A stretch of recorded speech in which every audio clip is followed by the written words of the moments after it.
Powered by the Montana Television Network. This is the 530 News on Q2, Montana's news leader. Good evening and thanks for joining us tonight. I'm Jay Cohn. And I'm Jeanelle Slade. The nation's farmers hear firsthand from President Trump.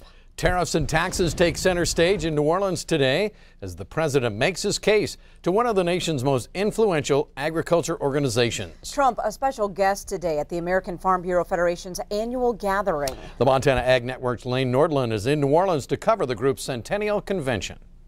From the partial government shutdown, the border wall, and the looming Mueller investigation, all those topics on America's mind this week.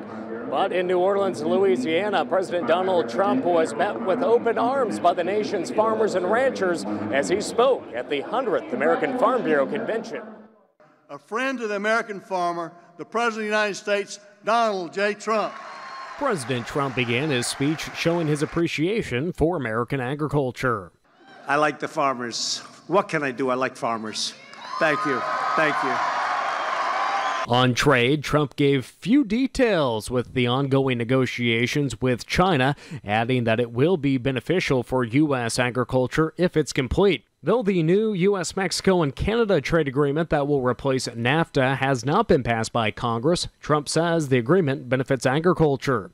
This landmark trade deal will increase exports of wheat from Montana, dairy from Wisconsin, chicken from Georgia, and products from farmers and ranchers all across our country. Montana Farm Bureau members say they remain cautiously optimistic on trade. I don't think we know enough about it, but I think that they're really excited about the opportunities that are coming for us. I believe the man's on the right track. I mean, we didn't get here overnight. Things have been a roller coaster for the last few years, and that's on. He has opened up a lot of trade with different countries.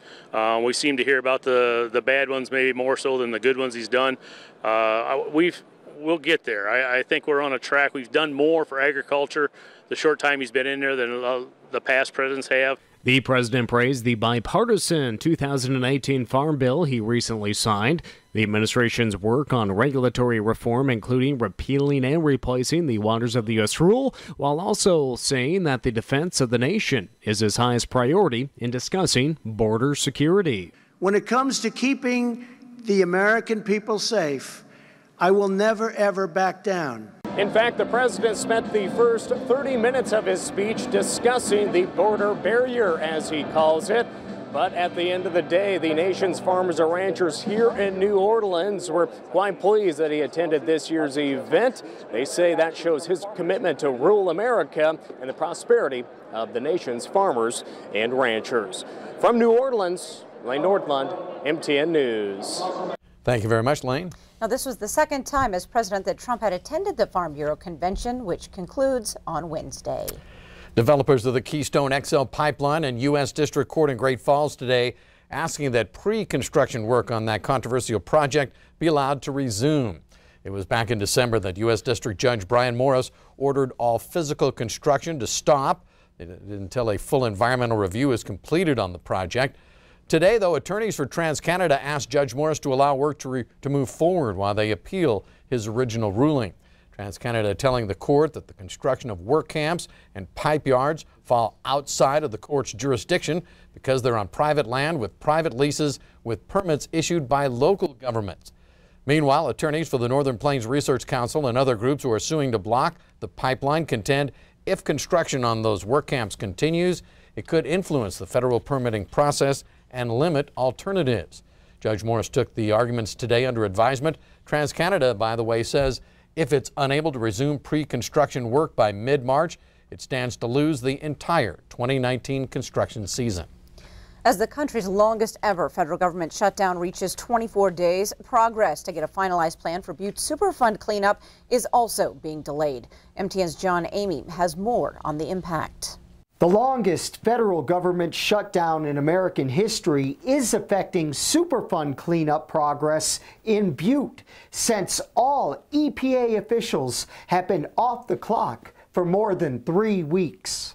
Butte Superfund coordinator John Sesso said the shutdown prevents finalizing the cleanup plan. Can't really get anything done in terms of advancing the ball on the consent decree negotiations without the EPA involved, and so we're waiting we'll wait for them to get back to work before we resume our conversations. State, city, and Atlantic Richfield officials are able to continue work, but they need the EPA, which is in charge of approving the consent decree.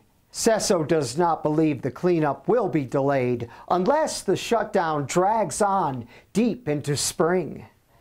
Then there's a likelihood that 2019 construction projects might be delayed, but it's hard to say. Superfund projects already underway, like the parrot tailings removal here off of Civic Center Road, are going to be closed down during the winter months anyway. And John Sesso assures the public that the progress of Superfund cleanup in Butte will not be hampered by the government shutdown.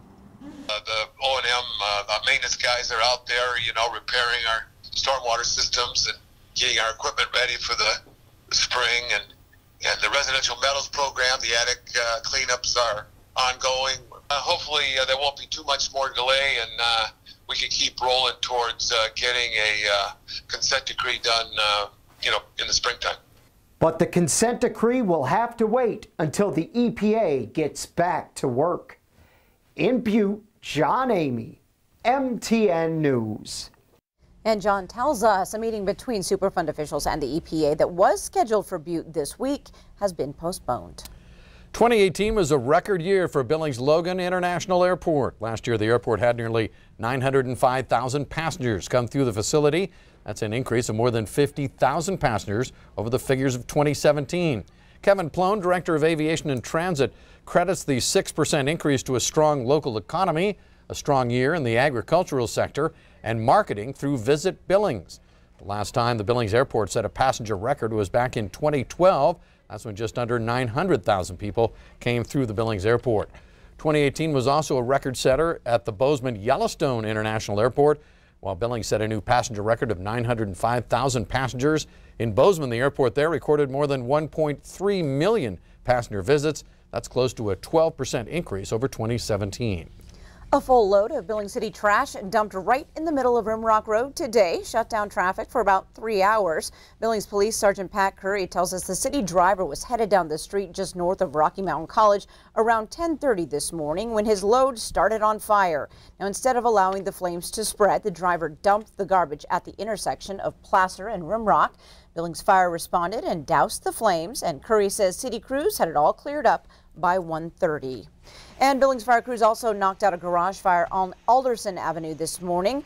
The detached garage was fully involved when crews arrived at 1913 Alderson. The flames caused about $40,000 in damages to the structure. No one was injured in the fire, and the cause is still unknown. Missoula Sentinel High School locked down for several hours today after a loaded magazine was found in a school hallway. School officials notified parents about the situation, and it was shortly after noon that students were dismissed early. The dismissal came after an initial sweep of the school grounds.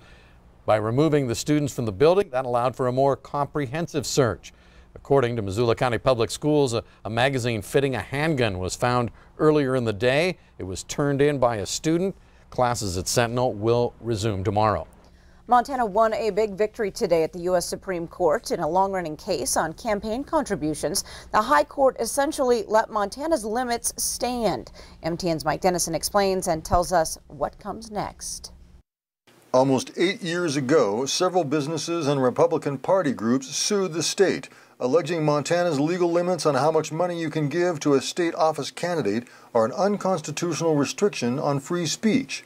A federal judge in Helena initially struck down the limits, but the 9th U.S. Circuit Court of Appeals overturned that ruling in 2017. On Monday, the U.S. Supreme Court, without comment, declined to accept an appeal of that decision, which means Montana's contribution limits will stand.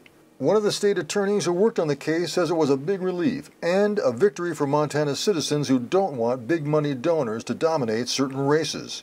Montanans have a long history of believing in that and fighting for it. And I mean, this is a citizen initiative that was put back in 1994. Opponents of the limits argued that they're so low, they encourage political players to attempt to spend more money in other ways that's harder to track. Under Montana's current limits, a single PAC or individual can give a gubernatorial candidate no more than $1,360. The donation limits are lower for other statewide candidates and the legislature. McNaughton says the relatively low limits make Montana's political system unique, essentially requiring candidates to get a broader field of donors when running for office. Instead of having higher contribution limits, which allow you to get money from fewer individuals, Montanans have said, we want you to go out, shake our hands, come talk to us, and raise your money directly from us, and hear from us what our issues are, so that when you show up at the legislature, you know what we're about. Governor Steve Bullock's office also said that Montanans want transparency and limits instead of big money in campaigns, and that Monday's decision means some of those protections are here to stay. This case is finally over, but Montana's campaign finance regulations are not out of the legal woods yet. The U.S. Supreme Court is also deciding whether to accept a separate case challenging our 2015 campaign disclosure law. Reporting from Helena, Mike Dennison, MTN News. Thanks, Mike. Now, the disclosure law attempts to require so-called dark money groups to report their donors and spending in Montana races. Still to come on tonight's 5:30 News, Family Service is stepping up to help families who've been hit hard by the current government shutdown. Coming up, we'll show you how. And in sports tonight, Scott checks in with Rockies basketball women fresh off a top 25 win and gearing up for a rematch with Carroll. And stop me if I sound like a broken record, but it was another beautiful sunny day here in Billings. But there is change on the horizon. I break down the full week's forecast coming up in just a bit. You're watching MTN News with Jeanelle Slade and Russ Riesinger, Storm Tracker weather with Bob McGuire, and sports with Scott Breen. This is the 5:30 News on Q2, Montana's news leader.